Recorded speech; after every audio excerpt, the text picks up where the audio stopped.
Have my number one rule is if someone is standing in front of you with less experience, be for them what you wanted when you were in their shoes. Because we have to break that cycle that a lot of people go through. So I have a guy, Alabama Matt.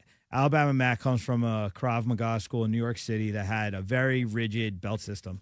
And if you're a belt lower than somebody, so if you're a white belt and you're going with, say, a blue belt, that's a blue belt would be like 2 belts ahead of them.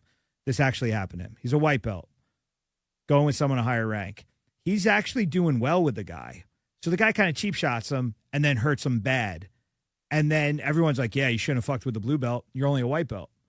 And I'm like, what the fuck kind of hazing bullshit is this? Yeah, but I went through this. That's why I left and opened up my own school, is because I had to go through that shit too.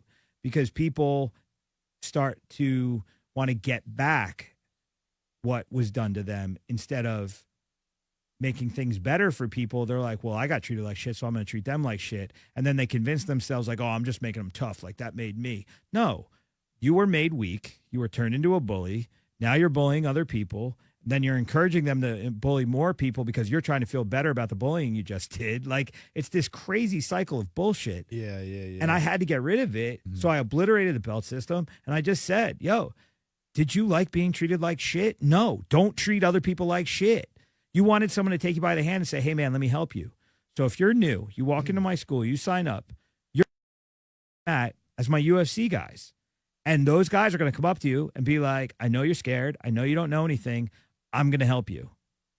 And then you got to reframe it, because the person that's new says, oh, I don't want to hold anyone back. And I'm like, yo, you're not holding anybody back. You're giving us an opportunity to share what we know. So we have to learn how to express it. We have to make sure that we really know it. And we have to care about this thing together. And it's going to work now. And that's why we grow.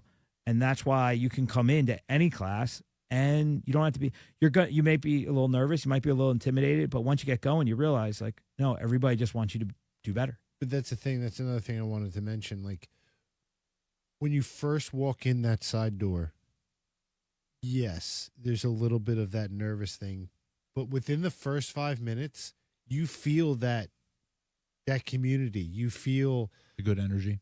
Yes. Like, everybody in there is such a good person in their own way, and everybody, or they're trying to be. Yeah. But like, you've fostered an environment where they'd rather be that way, or where everybody feels that if you're not, go feel away. Responsible to be that. If you don't understand that the goal here is to be a better human and to create community, get the fuck out.